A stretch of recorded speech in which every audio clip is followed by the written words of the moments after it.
a guy stepped out into the road with a semi-automatic handgun, and he's like, "Give me whatever you have." And he starts going, "Are we run the place? Are we run the place?" I said, "Well, actually, the place is God's and he runs the place." And he looks at me straight in the eye and he says, "God can save your life?" Yes, he can. Welcome everybody, this is Simon Gilbo with Inspired. Inspired, for those of you who are new to us, is all about, amidst all the rubbish news that we're being bombarded with, is highlighting friends of mine from different walks of life over the years, how they've lived and hung on in there and seen God at work, and how God is at work throughout the world in different careers, different lines of work. So I'm really excited this week because we've got with us David Campbell, MBE. Welcome. Thank you, Simon. Hey, it's great to have you. So our mutual friend Eleanor Spearing put us in touch, and we chatted a few times, and we got loads in common in terms of going to a dangerous part of the world, in terms of we're both married to Elizabeths, your Liz, my Lizzie, the MBE stuff, lots of great stories of God breaking in tough circumstances. And you went to Canford after being expelled from Marlborough. Those are schools I've gone and preached at, and we played against. So look, there's loads to get into before you ended up with Fusion and founding Fusion Jamaica with Liz. So tell us about your childhood. Go for it. Yeah, sure. Yeah, I grew up in Dorset. My parents were farmers, so I grew up sort of in the middle of nowhere, and it was a hardworking mum and dad. Very sort of stalwart British parents, and church was only ever sort of Christmas, Easter, the occasional christening or wedding or funeral, and that sort of was that really. Went off to boarding school, particularly because we were in the middle of nowhere. I started boarding school when I was 7, and that was sort of the way. Yeah. Boarding school, there was tons of great experiences. Learning to sail and all those sorts of cool things that go outside the regular school experiences. But I ended up in a year group which wasn't the most mature. In fact, we were one of the only years we didn't even have a head boy in our year because they didn't think anyone was responsible enough. Wow. And for me, being the country farmer's kid in that sort of social setting, I ended up getting the rough end of the stick. So I got some pretty brutal bullying. And it was a small school, so you couldn't really get away. So, that led to some of the tougher experiences where they a group of mates set up a club called DTC, which stood for Death to Campbell. Oh no! And their sport was basically making me get so frustrated that I would lose my temper, and then they beat me up for it. That was pretty isolated and lonely times. It led to me, there were sort of 3 separate occasions, sort of 10 and 12, and then again at a new school when I was 14, when I was seriously considering suicide. Thankfully didn't go through with it, and I knew I had parents who loved me, so that was really the redemption that I couldn't bring myself to. But it was, those were some pretty isolated and painful moments in childhood. And you were getting, I'm sure, having come from a similar background of prep school and public school, you were getting served a constant dish of school chapel, which is morality, but definitely not Christianity. Do you know what I mean? Yeah. So there was definitely the, I would go along, and I remember things like the prayer of St. Francis, listening to that and thinking, wow, what a great thing to aspire to.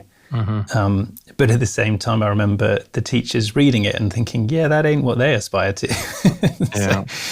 So there was an inconsistency and just, I think, an emptiness. Church certainly didn't seem like a vibrant place. It was a place we didn't want to go, would avoid it, at any cost we possibly could. And so you ended up trying to just fit in, did you?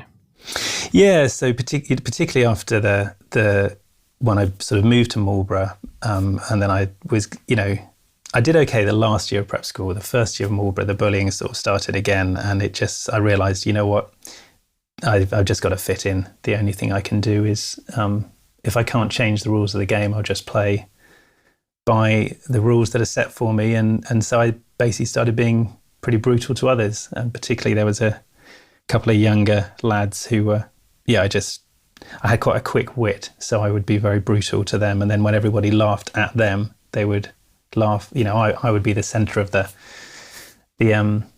meanness and the laugh and the humour, and that made me friends. Yeah. So I started fitting in that way, and it was a weird thing because I remember knowing that something was dying on the inside. Yeah. But the price of acceptance at that stage, I was willing to pay for the sake of fitting in.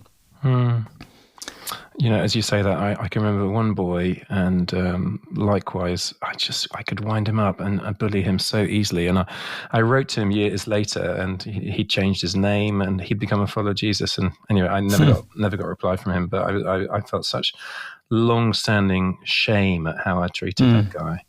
Yeah, we've all got it in us, haven't we? Yeah. So things got darker, didn't they? Yeah. So, a couple of things then happened at school. So one was when I was at Marlborough, some friends introduced me to this whole idea of Ouija board. Mm-hmm.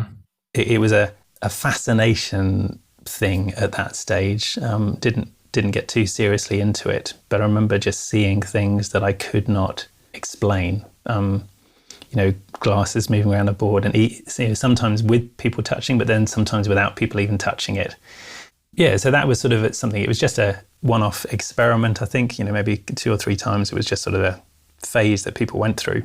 But then I met with a good friend who, I think because of my experiences of being bullied, I sort of gravitated to those people who didn't fit as well.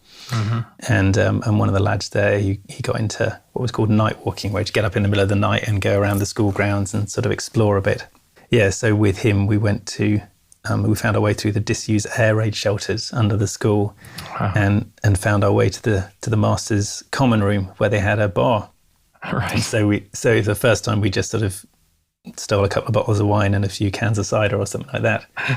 And then we found our way back, and he actually then was on an internal suspension, so he was in trouble and didn't want to go with me again. So then I asked another mate who said he was willing, and we went and we cleared out the entire alcoholic supply from the teachers, and then sold it to our friends, which, because I was a farmer's kid, I didn't have money like a lot of the rest of my mates. And so suddenly I had a lot of money and was, had a little bit business. But then 3 weeks later, one of my friends got caught drinking the alcohol, and it was sort of ID tagged or something. Oh no. So then he threw us under the bus to save himself. Oh dear. And that's how I got kicked out of Marlborough. Oh, so, hey, listen, just let me tell you a story on that one, because Harrow, we're in a boarding house, and I can tell this story because I've apologised and sought forgiveness from him. But my housemaster is a lovely Christian, and Mark Greenstock, shout out to you, Mark, if you're listening.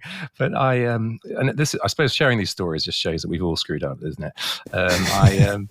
I just crept into. He lived with us 72 boys, and his side of the house it was just a door, it wasn't locked. So I just for the thrill of it, I crept into his kitchen several times during the night and just sat down with him sleeping upstairs and just ate cheese from his fridge purely for the hijinks kick of it. And as I said, he actually retired to Sherburn, one of the other schools he used to play against, and he's got me down to preach there. And I sat down and said, "Look, Mark, will you forgive me? I thought I spilt the beans." Anyway, that's a complete back to you. But yeah, oh, Lord have mercy on each of us. So you got expelled, which is messy, disruptive. But your parents got you into Campbell, another good school.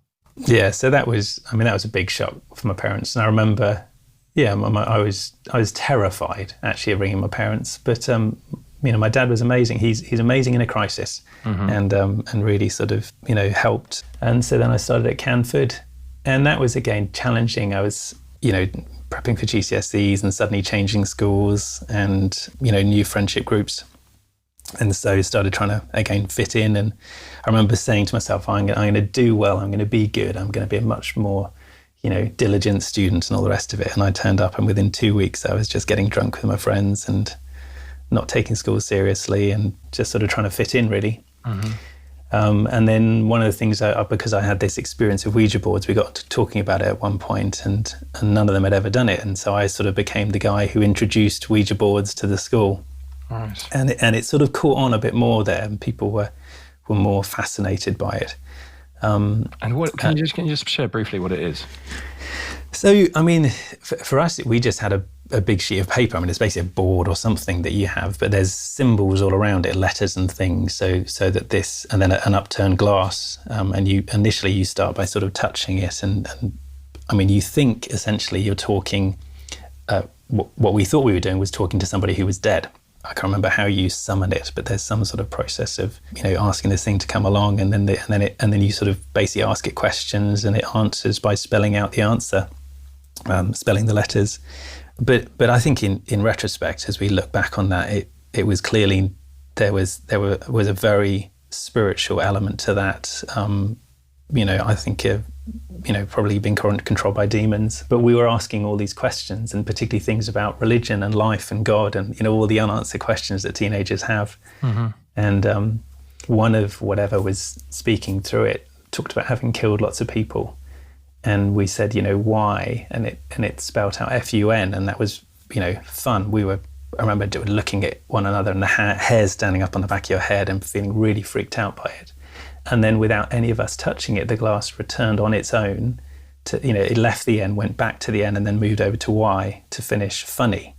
Wow. And I remember just being absolutely petrified. We were there just thinking, what sort of, it wasn't just what was happening physically, but there was an evil tone to everything, whatever this was saying. And that sort of, I mean, for me, that's what then led me to sitting up at night. I can't remember how many days later, there was a thunderstorm, and I just was, my perception of how the world was and how it fitted together had been really shaken.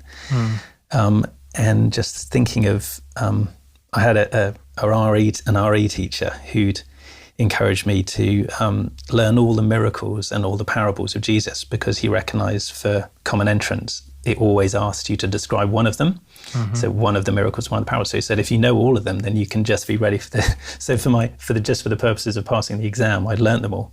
And I remember thinking back on those stories and thinking, maybe it's not just a fanciful tale. Maybe this Jesus guy is actually real. And maybe he did do all that stuff that the Bible talked about. So I just got up in the middle of the night and started reading. And it had been thunder and lightning storm, and it was sort of just this feeling, I remember, initially of fear and terror and everything being so uncertain, and then getting up and reading and just thinking, wow, this guy is it. I've never heard a voice like his. I've never seen a life like his anywhere. Mm-hmm. And just this incredible sense that here's me been searching, been trying to fit in with my mates, and it's not working, and I know it's not me. And here's someone who's saying I can, that life is different, and that you can live a whole different way. And not only, he's not talking about it, he's doing it, and what he's doing could not be done if he wasn't, the real deal. Yeah. So that's what I basically decided that night. I said, okay, I'm going to become a Christian. I haven't got a clue how that happens, but I'm convinced that's what I'm going to do. Mm-hmm. But then I was looking at life, and particularly, I was in a boarding school, on track to get to a good university, to get a good job and all the rest of it, and just thought, gosh, how can that fit with this guy's teaching? So I started hatching a plan just to get away and get some space and do something different with my life, and didn't really know how, but started thinking it through. So that was sort of all processing that. Can I just ask back on I remember you saying to me last time we spoke on the Ouija board, at one stage, wasn't there, 3 big rugby playing lads? Go on, tell that bit, because I just, Ouija, it's quite mainstream in that you can buy sets so easily, and that's what's frightening in our culture, isn't it? People don't want to turn to Jesus, but there's so much witchcraft that is just out there for everyone. Mm. Yeah, no, that one was, so in one of the boarding houses, there were 3 of my mates. I was the smallest and the skinniest, and the other guys were all on the rugby team, second row, and a flanker, and a guy who was a prop. So they were big boys, and they were all 6 foot, 6 foot or above. And there was one moment where, because this particular sort of evil one, it didn't want to stop the session. We kept saying, okay, now it's time to stop, and it didn't want to stop. And so we sort of, we asked it to go back to, there's a symbol on the board where it's sort of supposed to return and the session is over. And you're supposed to count to 3 and it's done, but it was sort of 1, 2 and it moved. And we started looking around at each other and laughing and said, hey guys, who's mucking around? Who's making it? And everyone was saying, no, it's not me, it's not me. So then we sort of said, okay, well, let's just hold it down. 1, 2, and it moved us. And then we literally just put all of our weight, like all 4 of us then, so these 3 big lads and me, were all there holding as tight as we possibly could. And 1, 2, and then before we said 3, this glass physically moved the 4 of us. Nuts. And that was part of the just realizing there's a power there that's beyond anything. And I think that's why, that night I was so freaked out, because I was just seeing things that didn't make any sense. So what would you, just some people might have kids involved in it. What would be your advice on that one? For me, what attracted me to it was the fascination. And I think, obviously, listening to kids, talking to kids, asking them what's going on. I'm a great believer that the people who listen to our children have influence over them. Yeah. So I would start by listening, but I would not encourage at all, because whilst it's fascinating, it's very sinister. And in fact, if you listen, they'll tell you that already. They'll know that. I think the funny thing was, for us, me and one of my mates then went to go and see the school chaplain. And we told him what had happened, but we wanted to know about Jesus. Like, we knew nothing about Jesus, and we really wanted to know about him. And all the chaplain told us about was Ouija boards and the dangers of Ouija. And we didn't want to know about it. We knew that. Like, you didn't need to tell us that this thing was profoundly sinister, because we'd experienced it. We wanted to know about Jesus.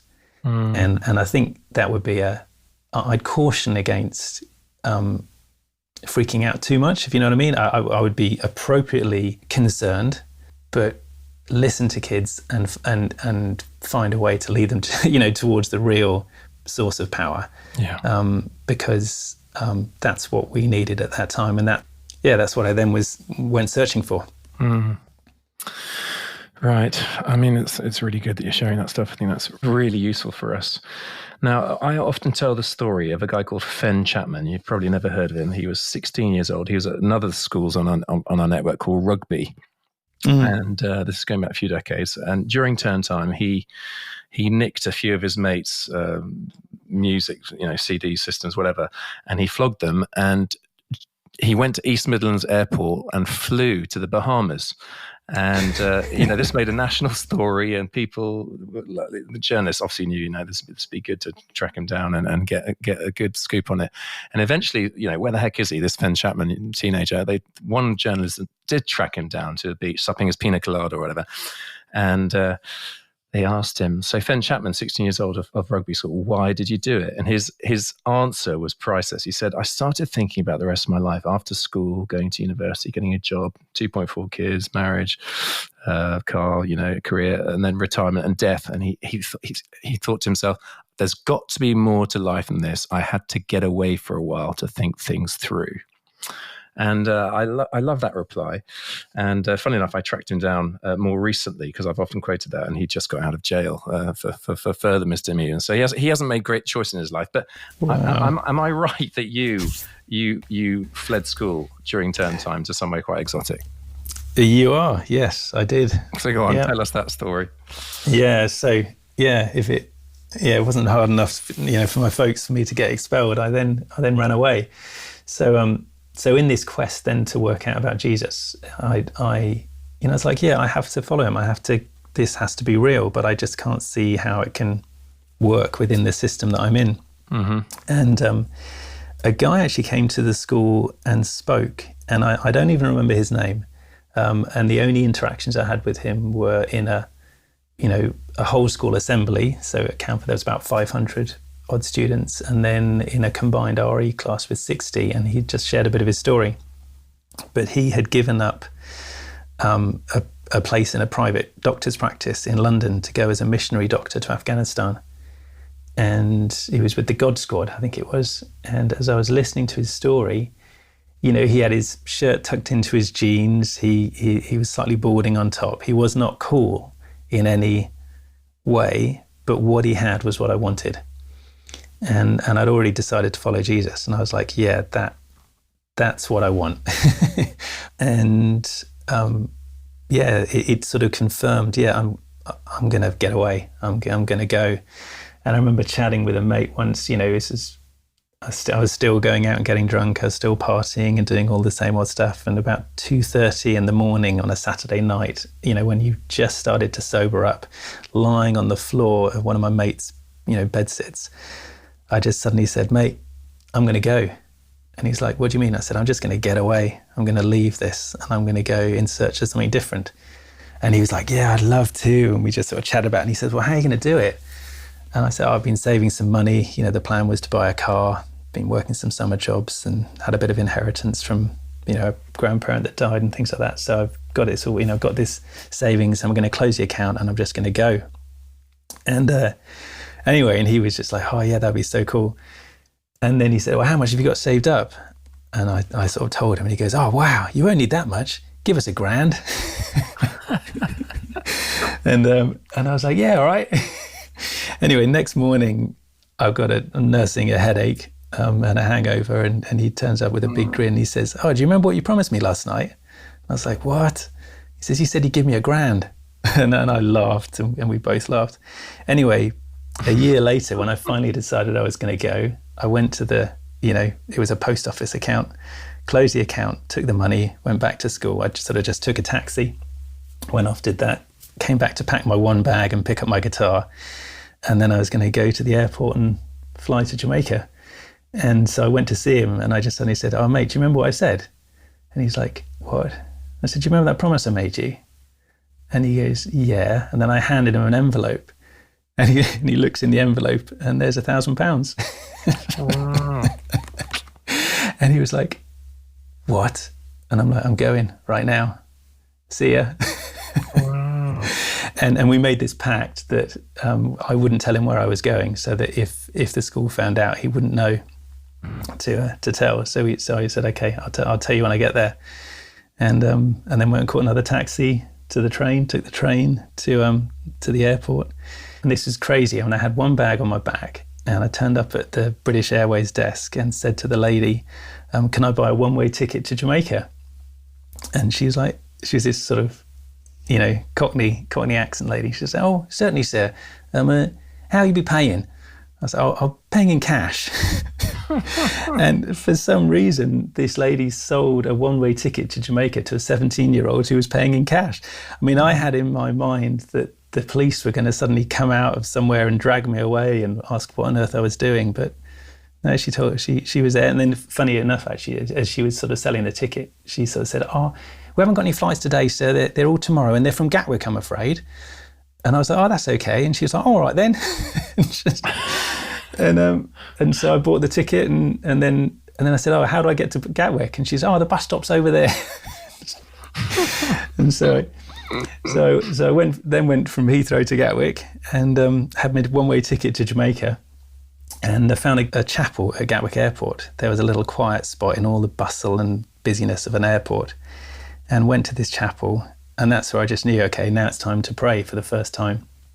And so I went into this little chapel and found a little spot and got on my knees and just said, oh God, look, I don't even really know if you're real. Some people say you are, and I seriously hope you are right now, because I'm giving my life to you. I don't want to live it the way everyone's been telling me to anymore. I want to live it your way. And I think that bloke who came to school said something about, if you give your life to Jesus, he'll come and live in your heart. So if you could do that right now, that would be really, really cool. Thanks. Brilliant. Mate, I love this. You don't write the script. Your poor parents. Yeah. But it was real. It was really real. Did you feel God's presence then? Yeah, it was peace. That's the thing. All I could describe it as was just this sense of peace that I had never known in my life before. And no amens, no religious jargon, just him. And a peace that it wasn't naughty what you're doing. It was like, go for it, boy. That's my boy. Yeah. It was just, and I think that was the other thing, is because then, I spent the night sort of on some airport chairs and what have you, and got up in the morning, and then I ended up in the middle seat with two Jamaican ladies either side of me, so I was sort of squidged in between. And they were sort of chatting away, and just when the plane kicked in, and okay, hang on a second, I'm now cutting off from every human being I've ever known. Just the same sense of peace was so overwhelming. I just felt exactly in the right place, and completely beyond explanation. It was just a real sense of peace. And so that's where that began. So you had a year.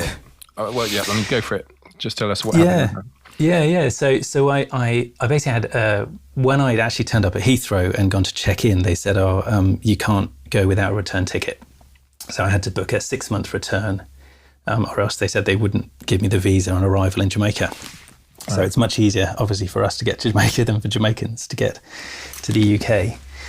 But so I then turned up at the airport in Jamaica and, went to immigration, and they sort of said, you need an address. So they said, choice information's over there and you can book a hotel. So I went over and they said, you can get a hotel for $50 US or a guest house for 30. And so I said, I'll take the guest house, thank you.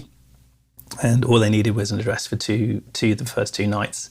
So I booked into a guest house, and the lady was willing to come and pick me up from the airport.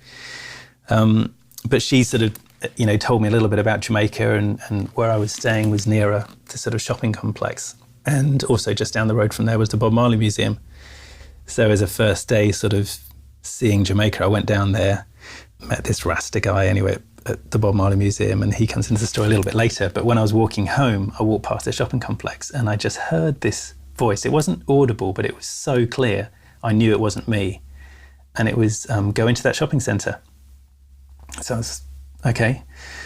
Didn't have anything else to do, so I figured I might as well. So I went over there and went into the shopping centre. And as I walked inside, it was like a 2-level thing.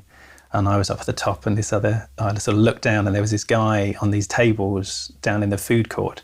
And he looked up at me, and I looked down at him. And he just beckoned me to come. And so I sort of went down there, and I stood the other side of the table, initially a little bit defensive, but he sort of said, hi, where are you from? And I said, well, that's a pretty good question. How about you? And he sort of said, I initially came from America, but I've been living here. Really felt that the Lord called me here to serve him. And I sort of said, oh, really? I said, well, that's kind of why I'm here. And he was a believer, and he knew the scriptures. And I'd started at Genesis 1. I just opened the book at the beginning and started reading. And he was like, yeah, let's start by reading the Gospel of John together. Good advice. And so he just discipled me and helped me orientate to scripture. And, we prayed together. He laid hands on me at one point, and I received the gift of tongues. And it was just that sort of that older believer that I really needed in my life to help me in the early stages, which, I came across him because I just walked into a shopping centre. Brilliant. Did you tell your parents at some stage? I did, yeah. So, I planned to tell them very soon, but back in those days, the telecommunications in Jamaica wasn't great. So there was a company called Jamaica. And so, it took me 5 days to work out how to make a phone call. And in the end, I had to go to a place downtown and, pay a sum of money and stand in these sort of wooden booths with a bunch of people all in a line. And, you got all these people on the phones next to you sort of, yes, when you send the money, you send it? Yeah. Oh man, and so there are all these loud noise all around you, and then I'm there, and suddenly there's my, I've been basically, I've been there 5 days, but because of the traveling time, it's a week since I left. Yeah. So my parents have not heard a single thing. They heard from the police that I'd left school. They had a letter from me that arrived saying, I'm deciding to take my life in a different direction. But that's all they'd heard. And suddenly on this crackly line, the phone picks up, and it's my dad.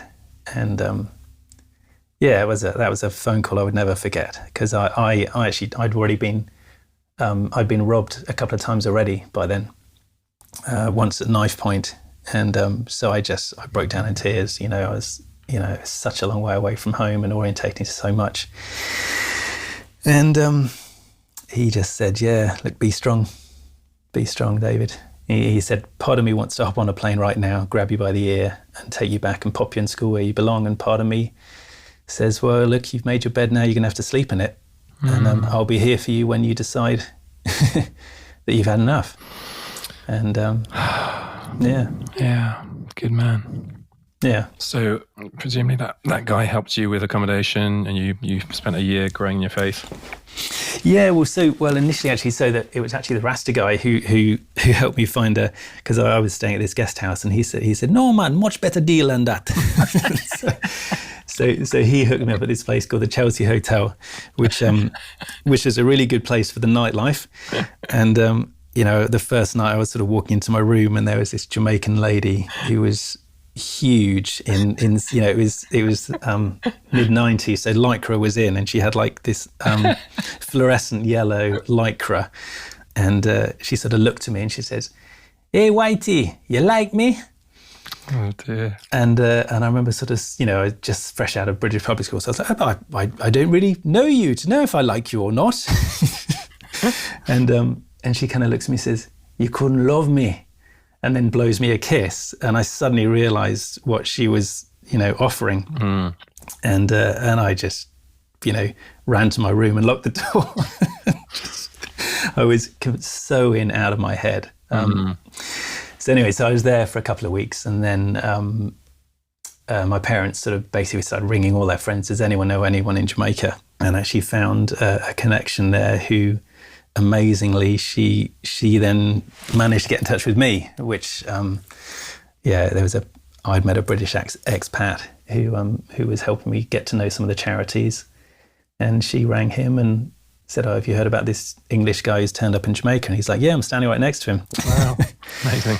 So anyway, long story short, that led to a connection she had to a Jamaican charity, and so I was able to work there for board and lodging. So that's where I lived and worked in an orphanage looking after disabled kids in the inner city.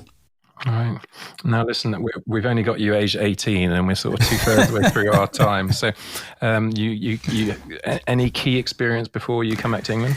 I would say for that one, probably the key one. So when I was working with the kids, it was great, but then I started going out into the inner city communities in the afternoons and just doing homework assistance, homework clubs. And then we started building go-karts with these kids, you know, just using old bits of wood and, you know, the good old hand carts that are famous in Jamaica. We sort of reused one of those. And just that experience of investing in these kids and seeing how much difference it made when their families are so broken. That really, really got me. I was like, wow, I could do that. But then there was a couple who'd really been very hospitable to me. They helped me understand all the nuances. You know, when I got robbed on the bus, they helped me to understand, you know, not to take too much money and where to hide it and all these things. And I turned up to work. They had a little shop right outside where I was working at the orphanage. And I turned up to work one day and the shop was closed. And they were called Clive and Opie. And I suddenly said to one of these guys on the street, said, oh, where's Opie? She's dead. I was like, what? He says, yeah, she's dead. Them killed her last night.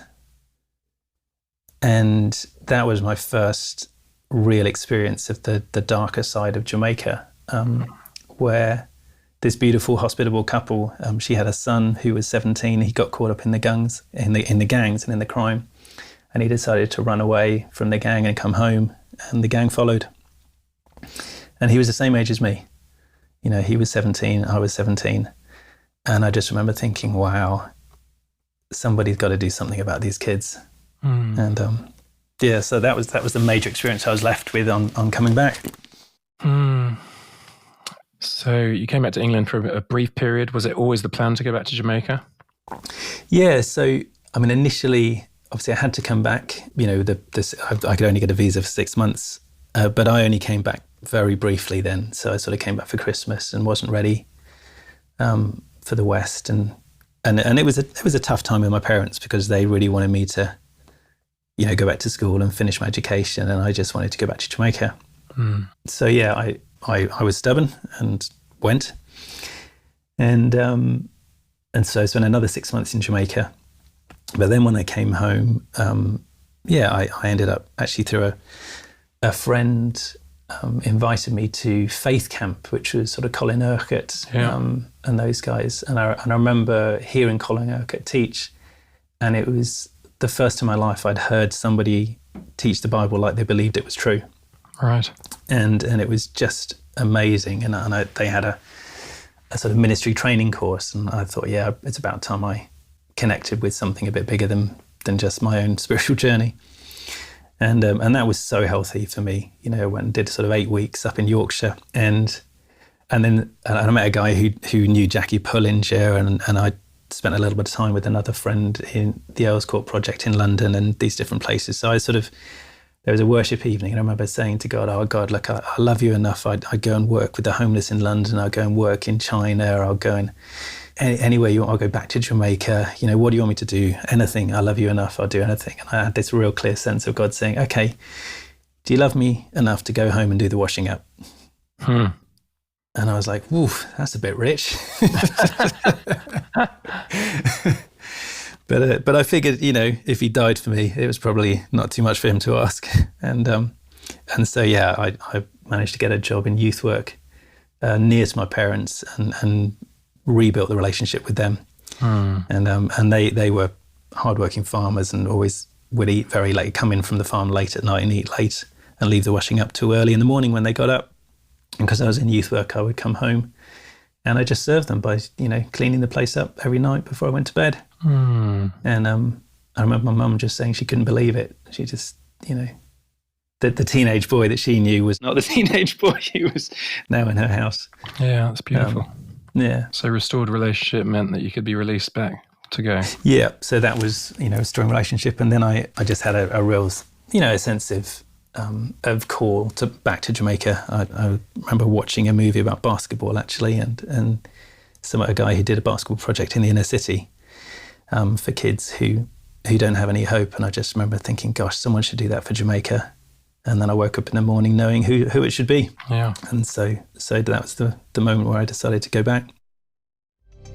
Hey folks, I hope you're enjoying the podcast. I'm loving the response we're getting from across the world. It's just wonderful to see how encouraging and inspiring it is being and hitting the spot. Listen, if you are being blessed by it, I'd love it. Basically, this happens under the auspices of our ministry, Great Lakes Outreach, which works in the poorest and the hungriest country in the world, which is Burundi. We're having an incredible impact in the toughest of circumstances. We want to carry on supporting those local folks doing a great job. So if you wanted to, greatlakesoutreach.org/inspired. You could make a donation there. I'd so appreciate it. Also, it's word of mouth, isn't it? So gossip these podcasts to other people, get them to subscribe, give us a great review. Absolutely wonderful. So grateful to you. So that's greatlakesoutreach.org/inspired. If you want to do a monthly, a couple of quid a month, or a one-off donation, we'd be incredibly grateful. All right, now let's get back to the podcast. So you head back to Jamaica, and how did you connect in with Trenchtown? Yeah, so that, I did a few trips. I did a recce trip initially and was asking people about Trenchtown. And a few people told me about this guy, Pastor Bobby. Oh, you got to hear Pastor Bobby. You got to get in touch with Pastor Bobby. And again, it's sort of a set of coincidences that led me to connect with him. And so he just was a guy who had a real heart for his community. He firmly believed that Trenchtown belonged to Jesus and that Jesus reigned over Trenchtown. And he had a declaration he would, you know, declare over the community on a regular basis. But his vision was a transformed community. And I was so struck by his love for his community and his seeing it through the eyes of what it could be with the presence of Jesus. Yeah, so his vision was what really captivated me to, you know, to commit more of my time to Trenchtown. And so I started out and initially lots of praying. I actually crossed America on a bicycle. That's another whole long story I won't go into now, but as a fundraiser, with my two sisters, we took a 3-person bicycle across America.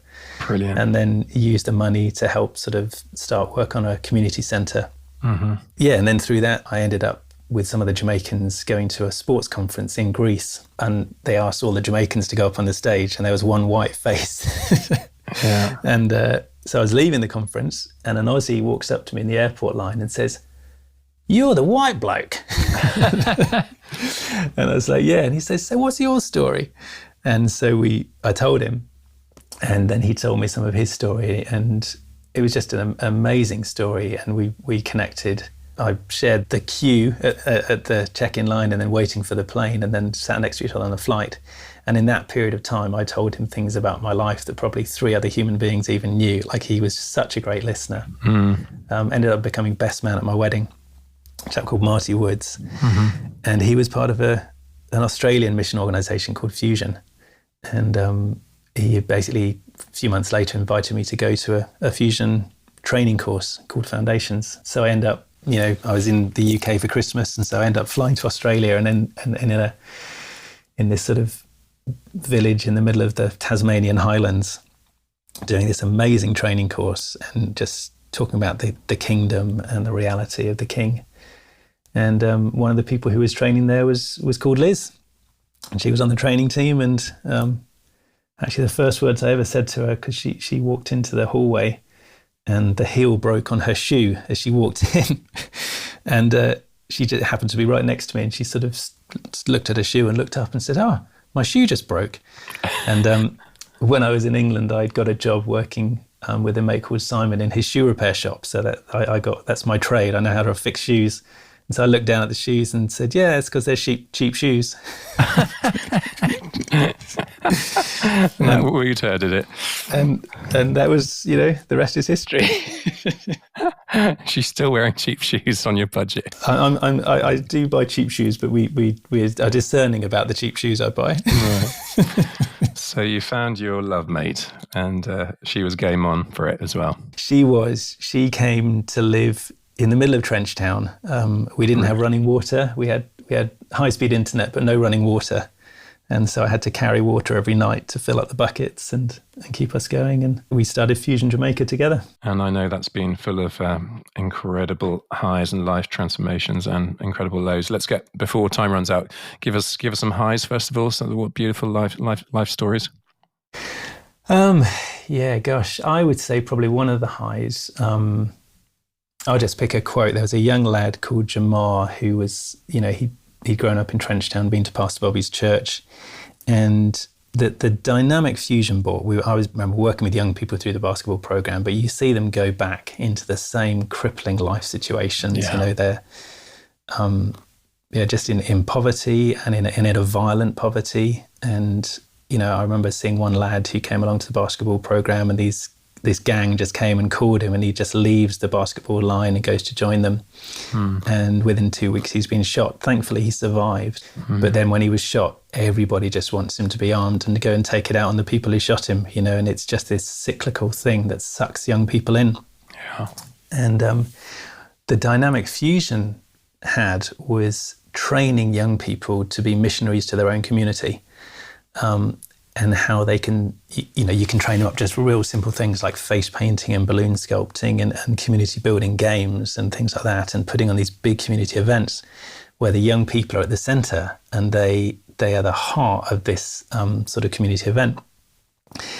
And we started doing these particularly in situations where there'd been gang violence and seeing prolonged periods of peace, because it's like once people see the community as it is, they don't want it to go back to it being what it was, or as it can be once the kingdom is at the centre. Kingdom community is resetting and reshaping that same space.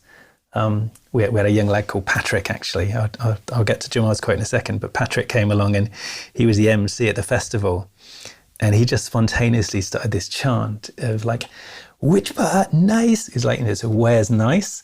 And the answer was, "Yeah, so nice," which in other words, here is nice. Here is a great place to be. And this is in, a situation where 4 people have been murdered in these same streets in the week before the festival. And you're there with like police, armed up to the hilt with these assault rifles.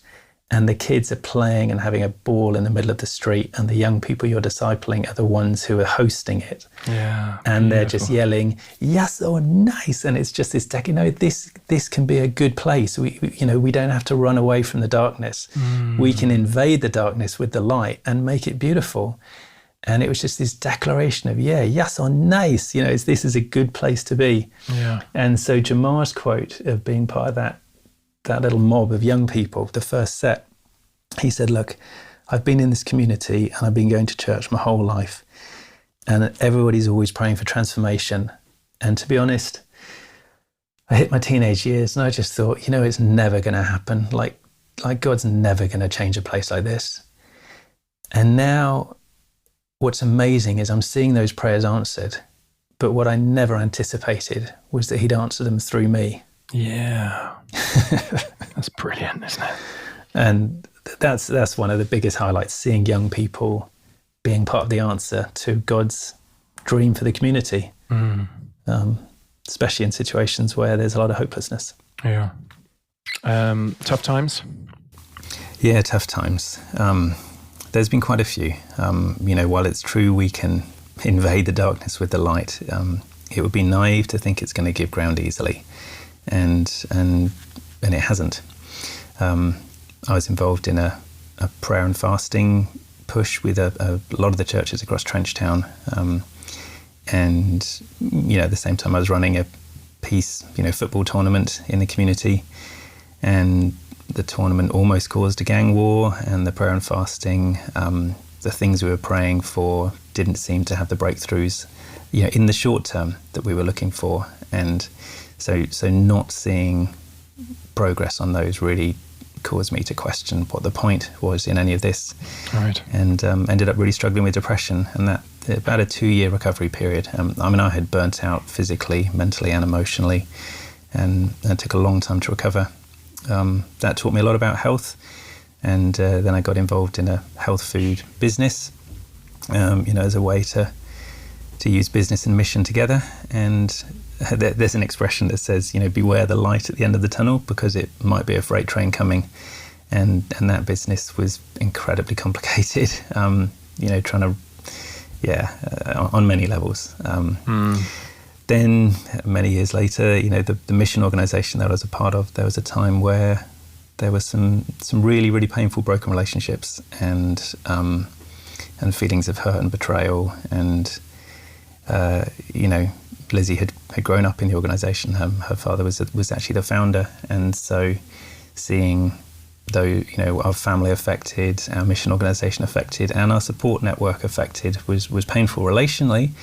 It was also challenging financially, because that was our support network. So we did a budget not long after that time, and our income was 15% of our monthly expenses, and every month somehow God provided. A mission team came and left a gift, a visitor came, someone just sent a gift randomly, and so God was faithful through all of that time. But there were years of just barely hanging on, and at the same time God was still doing amazing things in the community. So in Isaiah 43 it talks about, when you pass through the waters, I will be with you, and we have seen that. God has been with us, but it's also important to pass through, not to get stuck in those rough times.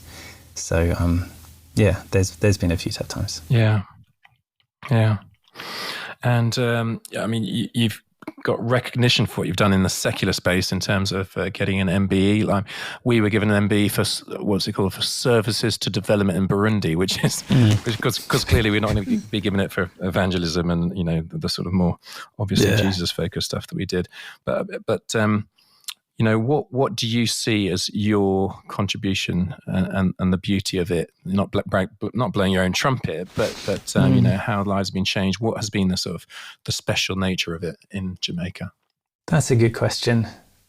There was a moment, probably after we'd hung on through all the tough years, that we realised we were trying to hang on to the ministry because our identity was invested in it, and. So it sounds like a funny answer, but we actually realised we had to repent. We'd made mission our idol, our God, rather than Jesus. And when we refocused, we sort of helped really put discipleship at the center of our work for our team. Suddenly, things started happening in a way that was totally beyond our control. And it was, I think, so what I'm saying in all of that was helping those guys in those settings see that God is real and alive and with us, and Jesus is present, and that with him, things are possible that would not be possible any other way. That's been the lesson I've had to learn the tough way, because there are times I forgot he was present and focused on the waters, not on his presence. Yeah. And I think that was such a key lesson for us, that's been so much a part of what we've really tried to impart to others as well. And seeing these guys step out in faith, saying, yeah, we're gonna go into full-time work, not even knowing where the money's going to come from, and seeing God catch them and provide for them through channels that we didn't organize. Yeah. That's been the beautiful thing in what we're seeing now, is seeing these guys step up and take hold of the ministry in ways that it's just beyond our control and beyond theirs. Brilliant. I'm sure you had times like I did in Burundi where I woke up, let's say a guy's come to my house with a grenade to blow me up, and think, well, how did I get into this situation? Give us your top sort of nuts trench town experience. That'd probably be the day when I got held up at gunpoint on Liz's birthday. Right. So we were just on an experience where we would do a training night, and it's late at night and the bus system isn't safe, so I dropped the guys home. And so I drove into Community Majesty Garden and dropped the guys off, and then turned around to leave, and a guy stepped out into the road with a Tech 9, which is a sort of semi-automatic handgun, and said, stop. So I figured I probably better shoot. And then another guy comes out the shadows on the other side, and another guy, so I'm surrounded by these three guys, and he's like, give me whatever you have. And I literally had no money. I mean, I had, less than the price of a loaf of bread. And I said, look, I really haven't got anything worth anything. And he starts going, are we run the place? Are we run the place?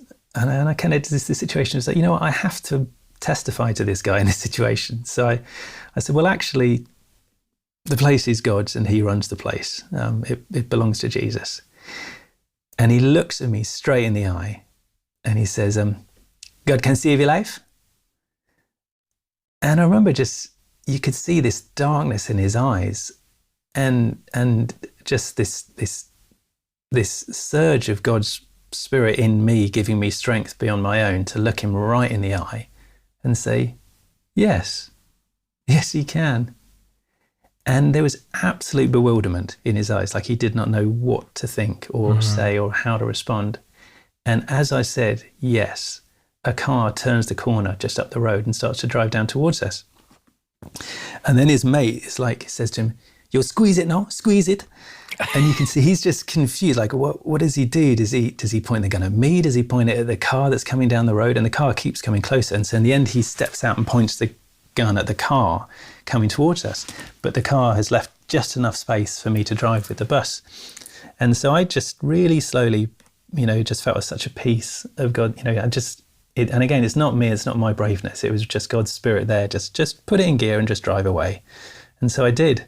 And he could so easily have shot me if he wanted to, but he didn't. So anyway, I get to the end of the road and I leave, and I realize I'm now safe, but my heart is just beating like an absolute, crazy thing. Yeah. And we're driving, and I'm driving back home, and all I can think is, it's Liz's birthday. It's Liz's birthday. I can't ruin it. I can't, and so I just said, Jesus, be with me, give me the strength. And so I just turned up and was just present with her and just celebrating and didn't say a thing. But the following morning over breakfast, I just said, oh, by the way, last night. Oh, listen, David, I think we're just going to stop there because it's a cracking way to stop. And it just leaves you guys listening. There's so much more to hear on David and Liz's life. And so how can they find out more? I feel like we could do another two of these and pack in loads of these stories. So where can they be in touch with you? What's the website? Yeah. Give those details. Yeah. Well, I mean, very welcome to email me, david.campbell@fusionjamaica.org. all one word. And the website is fusionjamaica.org. So that makes it easy. And there's some good stories on the website and a few videos and things like that. But yeah, people are welcome to get in touch. Maybe in closing, also, David, you'd be up for speaking, wouldn't you? I mean, there'll be churches, there'll be all sorts of different contexts, schools that would love to hear your story. Would you be up for that? Yeah, absolutely. Yeah, very willing to share the story. Yeah. All right. So guys, be in touch with David on that level. Oh, mate, I resonate with you on so many levels. I mean, obviously we've got very different journeys, but we face so much similar stuff, and cheering you on all the way now. Similarly, you felt led to come back like we did, and you've released it to a new generation of leaders like we did. And it's just, watch this space for what God does with the Campbells in the UK now. We cheer you on. I'm sure everyone listening would be saying, cheering you on, and the kids, they settle in well at school. Yeah, that's Zoe's 15, Ollie's 13. Pray for those guys. Yeah. And listen, folks, if you've been inspired, I totally have. You know, some of these podcasts are more sort of, wow, that's interesting, and others are just plain inspiring. This one's definitely one of the latter. And I'd love you if you were inspired to pass it on. I mean, the Ouija stuff could touch certain people. I mean, stories just can meet people in different ways, can't they? And so please gossip this podcast with other people. Please give us a great review on Spotify, iTunes. Please subscribe, get other people to subscribe, and give us if you want to be in touch with me, simongilbo.com or any of the social media platforms. And yeah, have a great week. Mate, thanks so much for your time. Oh, thank you. Yeah, thanks. And God's blessing on your ministry and family. Guys, we'll see you next week. Another fantastic guest. In the meantime, God bless you loads, and toodaloo.